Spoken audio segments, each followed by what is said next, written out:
Bonjour tout le monde, j'espère que vous allez bien. On se retrouve pour le brief du 26 décembre 2019. J'espère que vous vous êtes remis de Noël, que vous êtes tout frais. Je tenais à vous rappeler que le lexique, les setups que nous utilisons, des livres sur les marchés financiers, la doc qui va avec la Little Old Lady Strategy, tout ça c'est disponible sur notre Discord, donc dans le lexique. Donc je vous invite à nous rejoindre. Mon collègue, je vous le rappelle, a aussi rajouté 3 docs. Donc je tenais aussi à vous préciser que tout ça est gratuit, il n'y a rien de payant. Vous pouvez venir sur le Discord, tout est gratuit. Voilà, donc le petit sommaire du jour, donc Bitcoin en daily, ça bouge pas. Ensuite on parlera du GBTC, on parlera de nos spreads forwards, d'ailleurs on parlera d'un petit truc intéressant, une petite hypothèse que j'ai en tête. Ensuite on parlera de nos risk on risk off, pour savoir comment les capitaux naviguent tout simplement. Et pour terminer on parlera du Litecoin, donc une analyse daily, weekly, monthly. Donc voilà, on est sur la série de la semaine, rappelez-vous, on analyse un petit peu à moyen long terme pas ce qui va se passer, mais ce qu'on envisage probablement pour 2020, pour de l'investissement, etc., etc., etc. Donc voilà, donc des stratégies d'investissement professionnelles. Maintenant, Bitcoin en daily, je sais, je me répète, bon, toujours dans la battle zone, il s'est strictement rien passé. Voilà, dans la zone de combat, tant que les Bulls ne cassent pas les 7008, ils n'ont pas gagné. Tant qu'on casse pas les 6005, les Bears n'ont pas gagné. En cas de cassure haussière, on parlera de rallye qui va contre tendance, hein, donc contre ce mouvement baissier. Donc on parlera de retracement de mouvement. Donc premier objectif, le premier arrêt. Ensuite, la reload zone, hein, donc de cette vague ici, donc entre les 8008 et les 9500 dollars actuellement. Donc voilà, tant qu'on reste dans la battle zone, il ne se passera rien. Pour les targets baissières, on le rappelle, garage zone de cette battle zone, hein, donc entre les 5006 et les 5100 dollars. Sur Bitstamp, en tout cas, on voit que cette mèche n'a toujours pas été mangée, donc potentiellement 6100 dollars. Ensuite, notre target AB égale CD sur les 5003. Rappelez-vous, dans le volume profile, il y a un creux, ça demande à venir combler ce manque de value ici, donc il y a du travail à établir. Pareil pour ici, hein, donc entre les 4002 et 5000 dollars environ. Est-ce qu'on va y aller? J'en sais strictement rien. Il y a aussi cette target AB égale CD qui pourrait nous emmener sur les 4000 dollars. Notre wake of check de la structure qui n'a toujours pas été fait, donc voilà, ça aussi ça demande d'être testé. Est-ce qu'on va y aller? J'en sais rien. On a même un petit wake of check daily près de notre yearly low, donc c'est quoi le yearly low? C'est tout simplement le plus bas de l'année, et ça peut être aussi un objectif pour les Bears, aller chercher de revenir tester le plus bas de l'année 2019 qui s'est établi aux alentours des 3300 dollars. Donc voilà, on pourrait y retourner. Est-ce qu'on va y aller? J'en sais rien.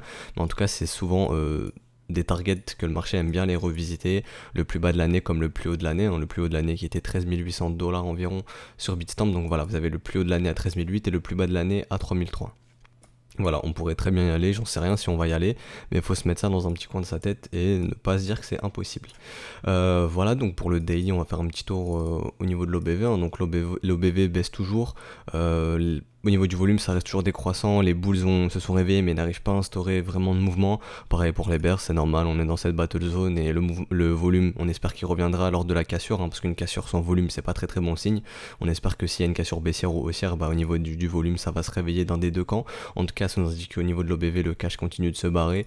Au niveau de Willy, donc William, il n'y a rien d'intéressant à dire. Au niveau du MACD, rappelez-vous, cette divergence est confirmée. Tant qu'on vient pas bust ce creux ici, là, ce petit creux ici, la divergence est toujours d'actualité. Si les bears arrivent à aller bust ce creux, la divergence se fera avaler. C'est comme ça qu'une divergence se fait avaler. Donc pour l'instant, elle est toujours d'actualité. Donc en tout cas, au niveau du momentum, sur MACD, les bulls contrôlent le momentum. Pareil sur RSI, on a vu un break de cette trendline, mais rappelez-vous, c'est pas suffisant. Ce qu'on veut voir derrière le break, c'est un W. Chose qu'on a réussi à mettre en place ici. On a réussi à break, on a refait un beau petit W derrière. Et voilà, pour l'instant, on a un M top, donc un V top, pardon. Donc un V, rappelez-vous, ça pour moi, ça me suffit pas de dire que les bears contrôlent le momentum. Donc si on veut voir que les bears contrôlent le momentum, on voudra voir un beau M comme ceci, comme on avait vu ici. Donc pour l'instant on voit toujours pas ça. Donc pour moi, même au niveau du RSI sur le momentum, les bulls contrôlent le momentum du RSI. Donc voilà. Maintenant on va aller parler un petit peu de nos spreads forwards. Donc rappelez-vous les spreads forwards. Enfin déjà, qu'est-ce que c'est les forwards? Les forwards, c'est comme des contrats futurs, à part que ce contrat peut évoluer ou peut être amené à être modifié. Les futurs, on peut pas modifier ce contrat. Donc voilà, les forwards c'est ça. Et là on est sur des forwards à 3 mois, donc des contrats sur 3 mois. Dans 3 mois, c'est quoi? C'est janvier, février, mars, c'est le mois de mars. Donc c'est des contrats qui vont expirer le 12 mars, si je dis pas de bêtises. Donc là c'était le 12 décembre l'ouverture de ces contrats là, donc là ce sera le 12 mars. Donc en tout cas voilà, mi-mars. Donc pour moi c'est un petit peu entre guillemets pas logique, mais bon, ça me choque pas de voir des spreads haussiers, parce que là on a des spreads haussiers, c'est à dire qu'on a des prix forward. Je vais vous montrer. Donc là vous avez le spot price, donc là où vous pouvez acheter du bitcoin, donc Bitstamp, Kraken, Coinbase, voilà, je vais pas tous les citer. Et ici vous avez les forwards, donc là c'est sur OKCoin. Donc là c'est des contrats sur 3 mois, et on peut voir que eux, leur Bitcoin est coté à 7248 $. Donc c'est ce qui crée, ce spread. Donc voilà, qu'on ait un spread haussier, vous voyez, le prix des forwards ici est supérieur au spot price. Donc nous on calcule cette différence et ça nous affiche des spreads. Donc c'est la courbe que vous voyez ici. Et on peut voir que les spreads sont haussiers, donc on est sous Contango. Donc pour moi, ce qui peut expliquer ça, c'est une hypothèse que j'ai dans la tête, c'est de me dire que ok, mars c'est 2 mois avant l'halving, et peut-être qu'ils sont en train de se dire ok bon, parce qu'en fait les contrats c'est de vous dire que ok, par exemple, vous minez du Bitcoin, vous vous dites, ok, moi, je pense que dans 3 mois, le prix du Bitcoin sera plus haut que ce que je suis en train de miner du Bitcoin. Là, par exemple, je mine du Bitcoin à 7000 €. Donc voilà, le prix du Bitcoin est à 7000 €. Bon, on va prendre les prix actuels, on va pas se prendre la tête, 7100 $. Donc voilà, le prix du Bitcoin est à 7100 $. Moi, je mine du Bitcoin, je pense que le Bitcoin, il peut monter à 8000 d'ici 3 mois. Donc voilà, je cherche à revendre mes Bitcoins plus chers sur des contrats à 3 mois. Donc voilà, déjà c'est ce qui explique ces spreads haussiers. Et qu'est-ce qu'il y a dans 5 mois ? Déjà dans 5 mois, au mois de mai, si je dis pas de bêtises, donc janvier, février, mars, avril, mai, voilà, donc 5 mois, il y a l'halving. On voit que c'est des contrats à 3 mois, donc 2 mois avant, ils peuvent se dire ok, avant l'halving, on pense que ça va pump. Donc voilà, je pense que c'est pour ça que le marché est dans une recherche d'essayer de vendre leur Bitcoin plus cher. Je pense que les acteurs de ce marché se disent que le Bitcoin coûtera plus cher dans 3 mois à l'approche de l'halving, donc je pense que c'est pour ça qu'on a des spreads aussi haussiers. Voilà, donc on a déjà eu des spreads beaucoup plus haussiers, mais bon, ça c'était sur des phases euphoriques, donc des spreads haussiers de 600, 800 $, etc. Et bon, là le marché ne fait rien, donc on est en battle zone, mais on a quand même des spreads qui sont ascendants. Donc voilà, ça c'est intéressant, et moi je pense que ça vient du fait que bon, ils se disent qu'il y a l'halving qui arrive bientôt, et je pense que c'est pour cela qu'on a des spreads qui sont un petit peu plus haussiers actuellement en vue de cet halving, tout simplement. Donc voilà, rappelez-vous, tant qu'on ne voit pas de W sur le Bitcoin, ça ne vaut rien, mais c'est intéressant de se dire qu'on a des spreads qui sont haussiers, donc des spreads sous Contango, donc ça c'est parfait pour initier un mouvement acheteur. Donc voilà, si on a une cassure des acheteurs au niveau de cette battle zone, je vais retirer la watchlist, si on a une battle zone résolue bullish, on aimerait bien voir une continuation des spreads. Si on voit des spreads qui commencent à se péter la gueule, ça sera mauvais signe. Voilà, donc voilà, ça c'est des divergences au niveau des spreads, c'est comme on voyait ici, rappelez-vous, j'avais déjà parlé dans les briefs d'octobre, il me semble, je vais en reparler, mais ce qu'on aime bien aussi observer sur nos spreads, c'est quand il y a des divergences. Vous voyez ici, le cours du Bitcoin monte, mais on a une divergence sur nos spreads. Donc là, ça nous indiquait que là, il se passait quelque chose au niveau de l'offre et la demande, donc l'offre prenait un petit peu le dessus sur la demande, et vous voyez, ici cette divergence, le cours monte, mais nos spreads descendent, on instaure un M sur nos spreads, et hop, après ça marque le top sur le prix du Bitcoin. Donc voilà, c'est pour ça qu'on regarde un petit peu les spreads, ça nous sert de leading indicator. Donc voilà, ici c'est la petite explication. Hier j'ai eu ça dans la tête, je me suis dit bon, je vais leur en parler, ça peut être intéressant. Voilà, donc maintenant terminer les spreads. Ethereum, non, par contre Ethereum, toujours la même chose. En fait, on voit pareil sur Ethereum et sur Litecoin. Litecoin c'est un peu plus timide, on essaie de recapturer le Contango, mais bon, voilà, tant que vous voyez pas de W sur le cours, ça ne sert à rien. Au niveau de no risk on, risk off, on voit que le gold est chaud, il a réussi à faire un W dans un W, donc ça c'est bullish pour le gold. Donc est-ce que sur les stocks ils vont mettre un coup d'accélération et le gold il va se faire bouffer comme ceci, puis il va laisser W, auquel cas serait très bearish pour lui, si on va faire un plus bas creux comme ceci. Voilà, serait bearish pour le gold. Donc pour l'instant on voit que nos stocks sont en train de plafonner pendant que le gold lui pump. On voit que sur les bandes aussi on essaye d'instaurer un petit, si je dis pas de bêtises, ok ouais, donc un double bottom, donc un W, ça m'a l'air d'être le cas. Il faudrait que je zoome plus pour voir si c'est plus bas, mais bon là ça m'a l'air d'être un creux égal au premier. Donc potentiellement un W, donc voilà, nos bonds qui pourraient instaurer un petit W, le gold qui pète, le yen aussi qui pourrait instaurer un petit W ici, comme ceci. Donc voilà, ça pourrait nous dire que ok, le cash a l'air de rentrer dans no risk off, et potentiellement que no risk on sur tout le stock va nous instaurer un M-top ici, et qu'on viendra retracer cette vague. Donc si on instaure un M-top ici, moi ça m'indiquera que ok, le cash a l'air de tendre quand même vers no risk off, qui sort de no risk on, donc il pourrait sortir aussi du Bitcoin, qu'on catégorise d'asset à risque, donc de risk on, donc ce qui pourrait être bearish pour Bitcoin. Pour l'instant on n'a toujours pas de M-top, on n'a rien du tout. Le pétrole qui semble aller bust ici, ce sommet, donc pas possible d'instaurer un M ici si on clôture dans l'état. Faudrait voir avec les mèches, mais bon, en tout cas en line ici, pas possible d'instaurer un M. Donc voilà, donc on voit que nos stocks plafonnent. Donc si on commence à avoir des M sur nos stocks, donc sur nos risk on, ça sera un consensus pour moi bearish pour les assets à risque. En tout cas on parlerait de retracement, donc de capitaux qui sortent un petit peu, donc ça pourrait aussi sortir du Bitcoin et alimenter une cassure baissière de cette battle zone. Donc c'est pour ça qu'on regarde no risk on et no risk off. Maintenant, on va aller en H4 et on va parler de ce qu'on a parlé hier. Donc, voilà, notre pump s'était arrêté dans la reload zone, donc la zone de rechargement de short. Donc, sur le haut de cette battle zone, c'est normal d'y trouver des vendeurs. Rappelez-vous, ça offre des risques reward très intéressants. Donc, eux, comment ils shortent ça? Les range traders, ils mettent leur stop un petit peu au-dessus du sommet du range et ils prennent leur entrée sur le haut du range et voilà, ils target. Donc là, ça fait déjà un 8 de risque reward, 2, 3. Donc, ça va assez vite. Donc, c'est pour ça qu'on trouve des vendeurs ici très intéressants pour les range traders. Maintenant, ce qu'on peut observer, c'est que on est sur notre premier arrêt, toujours pas de cassure, donc nous on attend de voir comment ça va être résolu. Ça va être résolu en W, ça sera bullish, ou si ça va être résolu en M, ça sera bearish. Si c'est résolu bearish, on ira très certainement chercher la reload zone, la zone de rechargement, et personnellement, bon là c'est un petit peu de psychologie, mais si je vois ici le public, en tout cas si je vois les réseaux, enfin partout, le sentiment passer très berre dans notre zone de rechargement, là je vais me dire ok, c'est le meilleur moyen de les prendre à revers. Si je commence à avoir un petit W comme ceci, là il y aura un smiling setup, si bien sûr il y a une divergence MACD. En tout cas moi c'est une divergence MACD, on pourra surveiller le RSI etc, ça dépend de vous. Personnellement j'utilise MACD, mais si je commence à avoir une divergence MACD et ici le sentiment qui est très berre et qu'il y a un petit W qui s'imprime, bon bah moi ce sera smiling setup, j'hésiterai pas à rentrer à l'achat. Je parle pas d'investissement, là je parle d'une position spéculative, donc personnellement c'est avec du levier, mais voilà, je parle pas d'investissement, là on est sur du 4 heures, on parle juste de jouer un smiling setup, c'est-à-dire risque reward de 2 minimum, et on voit jusqu'où ça nous mène. Donc généralement c'est des retracements de 0,5, donc voilà, on pourrait être amené ici. Ou si on prend le retracement ici en fin, etc. Tout ça, ça dépend de vous. Personnellement, ce sont mes setups. Donc voilà. Et aussi, si on pourrait inverser le mouvement. Si vraiment tout le monde est bear, on pourrait faire quelque chose comme ça. Tout le monde passe bear. Hop, zone de rechargement. Tout le monde dit, ok, putain, on est à 6006. Ça y est, let's go, on va aller break, on va aller à 6000, 5000, etc. Je pense que le meilleur moyen ici pour les institutions, c'est de placer les filets, d'attendre que tout le monde vende. Et hop, ici on retourne. Et tout le monde est un petit peu dégoûté, donc voilà, à surveiller. Par contre, si le sentiment ici est acheteur et que les gens se disent bon, ça va pas aller plus bas que 6004, j'achète, ça sera un mauvais signe et je pense qu'on ira retester ce bottom. Rappelez-vous, les V-bottom sont amenés à être retestés et on ira retester ce V-bottom et si ça pète, on ira plus bas. Voilà, donc c'est pour ça, ici, moi je vais vraiment faire attention au sentiment, en tout cas le sentiment qui a l'air de me dégager le marché. Si c'est très bear, je surveillerai s'il n'y aurait pas un petit retournement qui pourrait se mettre en place ici. Ou si c'est très bullish, je me dirais bon ok, ici on pourrait revenir tester le corps de chandelle, ça fait une bonne localisation, et revenir bouffer ces mèches ici. Voilà, donc maintenant je vais aller sur BitMEX et je voulais vous parler, là je vais vous montrer un petit peu quelque chose, c'est au niveau du fixed range, donc ça me permet moi de placer le volume profile comme bon me semble. Donc voilà, je veux le placer de ce point A à ce point B, ça me permet de le faire. Vous voyez, ça m'affiche que le volume qui est exécuté selon le prix dans cette zone. Donc je vais cacher vite fait le cours et je vais augmenter un petit peu pour avoir plus de précision, et ça me permet de voir là où il y a eu pas beaucoup de volume, là où je peux me dire ok, il y a du volume à venir combler, donc ça pourrait être intéressant.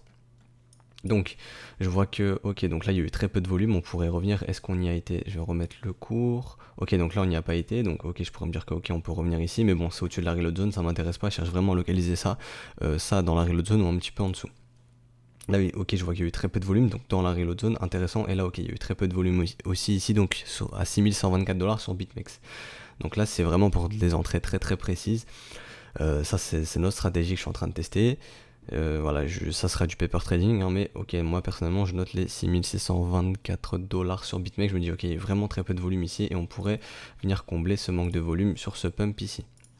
Voilà, ce qu'on peut voir aussi sur BitMEX, c'est que ici vous avez énormément de stops qui attendent sous ces creux ici. Pour l'instant on en a bouffé aucun, on peut voir, bon, on a bouffé un petit peu ces stops ici, mais on n'a pas bouffé tous ces stops, donc on pourrait aller ici, il y a énormément de liquidité, et là c'est ce que je vais aller voir sur l'open interest, etc. Donc un petit peu d'order flow. Donc là vous dites putain, il me parle de battle zone, de garage zone, de reload zone, il me parle de structure en M, il me parle de divergence MACD, de confirmation momentum, je suis perdu. Maintenant il me parle d'order flow, de market maker, etc. Bon, vous inquiétez pas, ça, je suis pour longtemps sur YouTube, on aura le temps d'apprendre tout ça. Bon, en ce moment il y a des petits problèmes sur YouTube, d'ailleurs je voulais en venir. Il y a des petits problèmes sur YouTube, pour l'instant on n'est pas impacté. On sait que YouTube, potentiellement censurent un petit peu la crypto.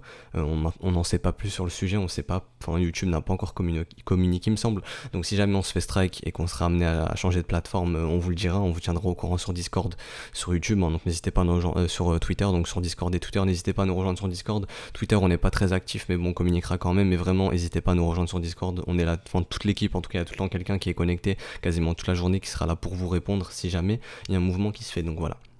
Donc maintenant je vais vous parler un petit peu des market makers.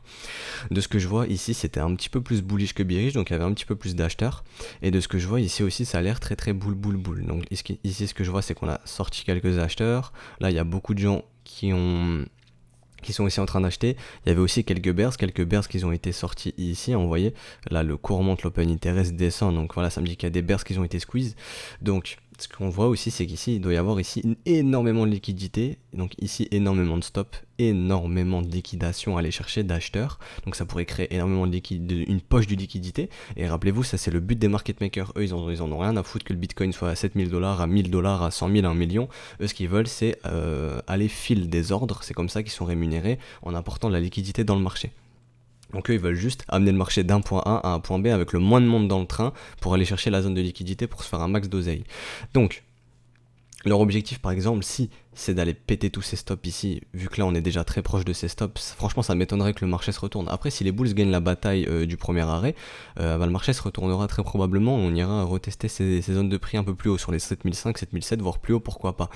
Mais de ce que je vois c'est qu'on est quand même arrivé sur ces grosses zones, que c'est trop juteux pour les market makers d'aller chercher tous les stops ici, toutes les liquidations qui s'accumulent un petit peu en dessous, en plus ça correspond à notre reload zone, donc il y a aussi de la liquidité qui doit attendre ici, acheteuse, plus tous les stops et liquidations qui s'accumulent, donc moi ici je dois avoir un paquet, je pense qu'ici il y a un paquet de liquidités, hein, en dessous de ces stops.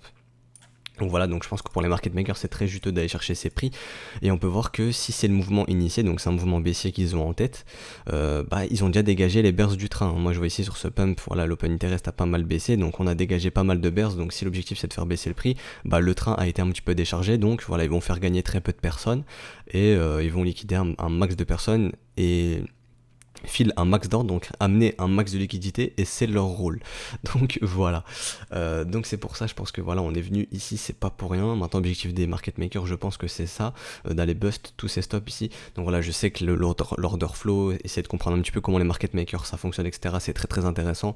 J'ai pas envie de vous perdre, c'est pour ça que j'en parle vraiment un minimum. On va vraiment se focus sur les bases que j'essaye d'initier depuis quelques mois. Comme je l'ai dit, je suis là pour longtemps sur YouTube, vous inquiétez pas, donc il y aura le temps d'apprendre, mais là voilà, je voulais juste vous parler un petit peu de ça, parce que bon, le marché bouge pas, donc c'est toujours assez intéressant de parler de nouvelles choses. Donc voilà, donc là c'est un petit peu le côté order flow, je vais plus y revenir. Donc voilà, maintenant ce que vous avez en tête, vous techniquement, c'est on attend la résolution du premier arrêt. Si c'est bearish, rappelez-vous, la règle du premier arrêt c'est d'aller chercher les 0,118, donc très probable d'aller chercher les 0,118. Ce qu'on peut voir aussi, je vais retourner sur BitMEX.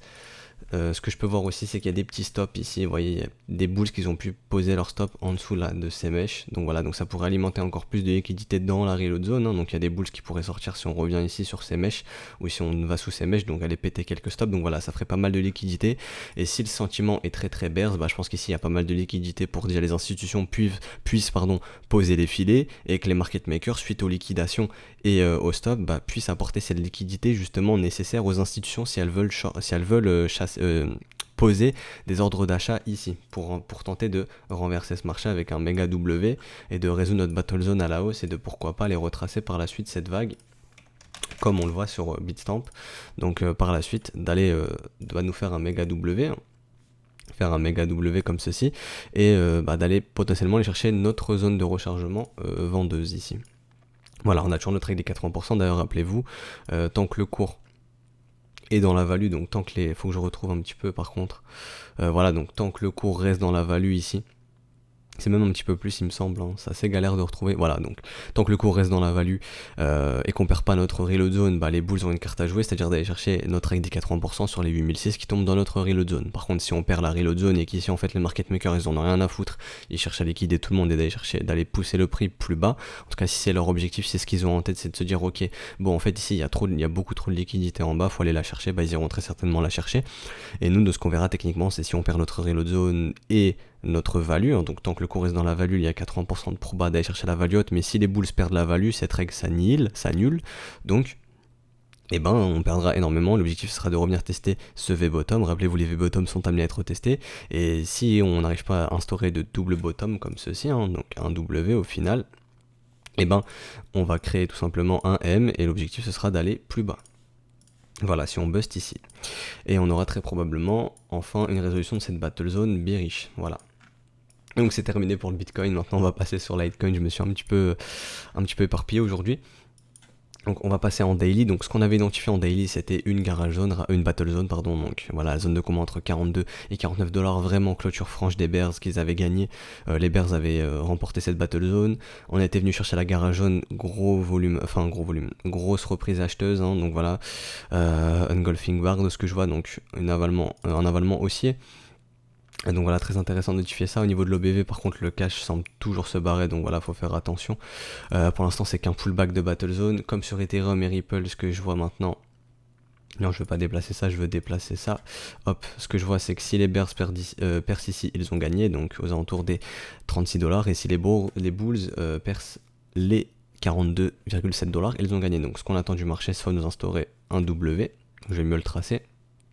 Donc voilà, un W comme ceci. Là on pourra parler de potentiel rallye contre tendance. Donc l'objectif déjà serait de revenir retracer ici cette vague, hein. Donc premier objectif, le premier arrêt, les 48 $, ensuite la zone de rechargement entre les 60 et 54 $. Et si on a un rallye contre tendance un petit peu plus poussé, hein, qui retrace un petit peu plus, bah pourquoi pas revenir tester notre premier arrêt aux alentours des 78 $. Et si vraiment on a un gros mouvement contre tendance, bah l'objectif ça sera la zone de rechargement de short. Pour l'instant on en est loin.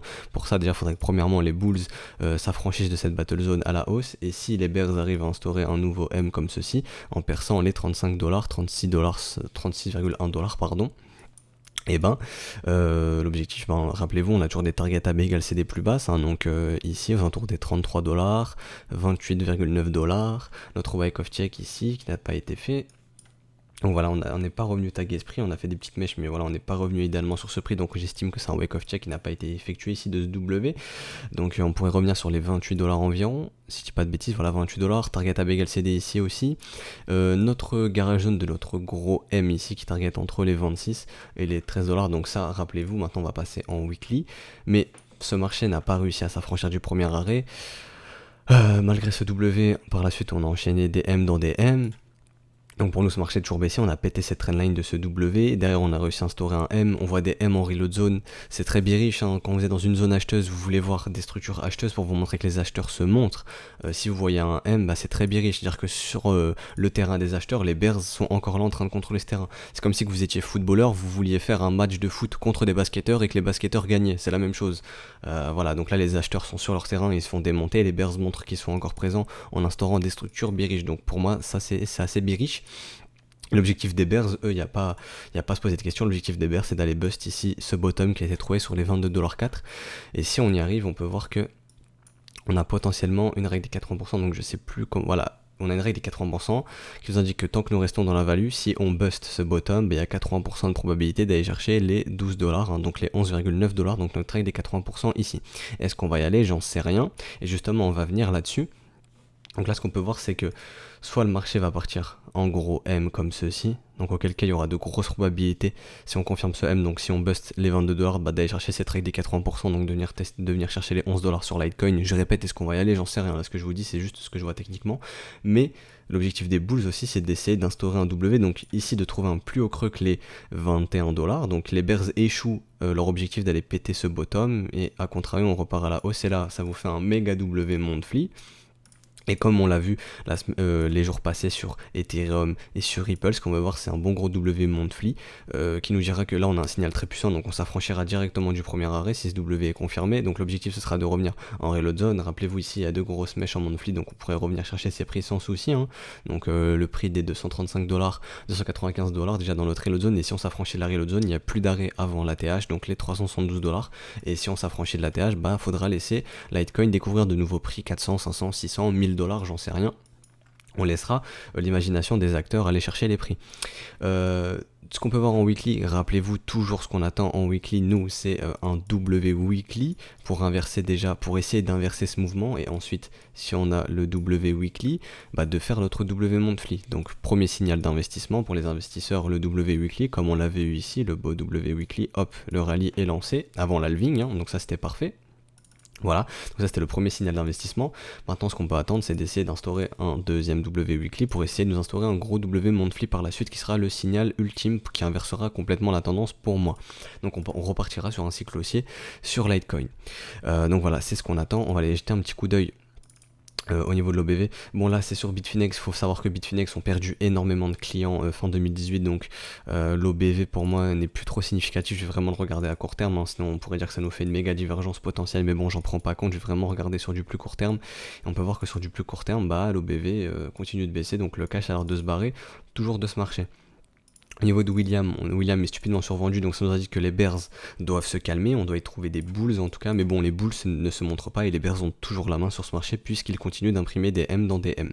On voit qu'on a une divergence MACD qui est potentielle, elle n'est pas confirmée, donc voilà, les bulls ne contrôlent toujours pas le momentum sur MACD, donc c'est potentiel, c'est pour ça, rappelez-vous, quand c'est potentiel on met ça avec des petits tirés comme ceci, donc voilà, ça a changé un petit peu, voilà, donc c'est ça, donc des petits tirés. Quand ça sera confirmé, je mettrai une ligne pleine.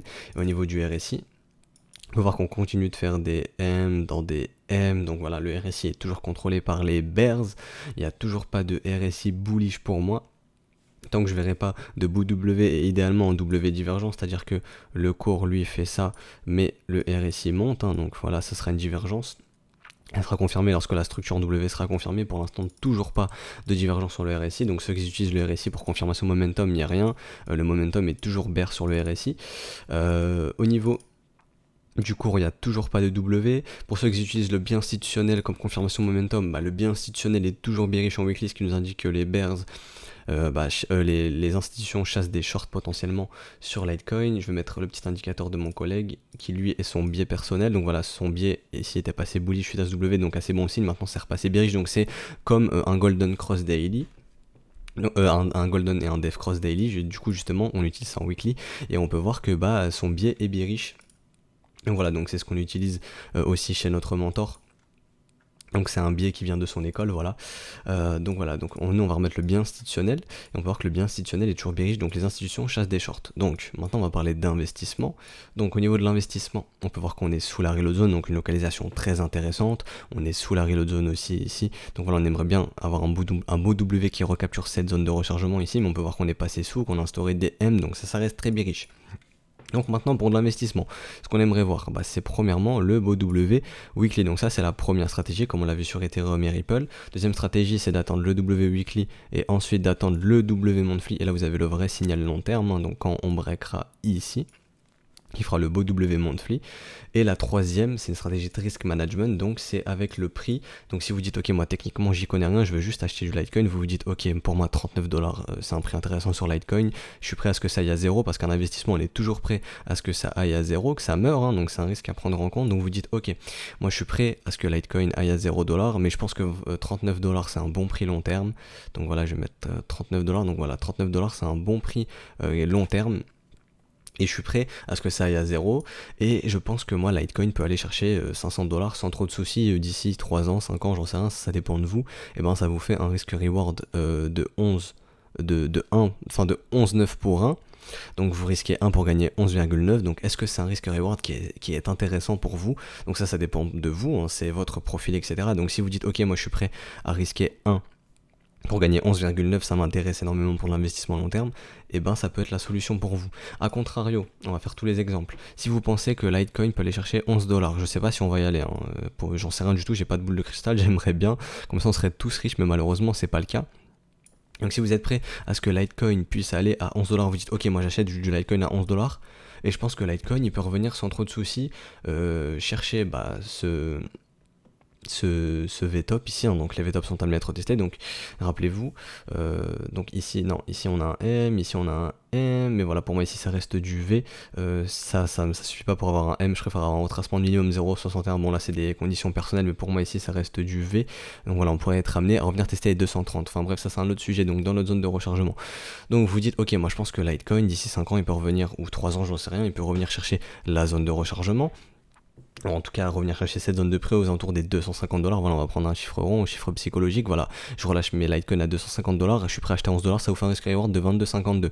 Est-ce que pour vous c'est intéressant de risquer 1 pour gagner 22,52? Ça c'est une question personnelle, c'est à vous de vous la poser, et seul, vous êtes les seuls à avoir la réponse, moi je peux pas vous dire plus. Là, moi, je suis pas conseiller en investissement, je suis juste là pour vous montrer comment j'analyse des marchés, comment j'analyse les marchés et des stratégies que les professionnels utilisent, que mon mentor m'a inculqué, c'est tout. Voilà, je suis juste là pour faire un petit peu de pédagogie. Donc voilà, 22,52 de risk reward. Si vous dites, ok, moi je pense que je suis capable d'acheter à 11, que le marché va aller à 11, et que après Litecoin peut aller chercher 500$ ou même 400$, j'en sais rien, je suis presque Litecoin aller chercher 400$, bon bah votre risk reward augmente, il passe à 36,7, etc., etc. Donc ça c'est toujours à prendre en compte avant de faire un investissement, c'est de calculer son risk reward.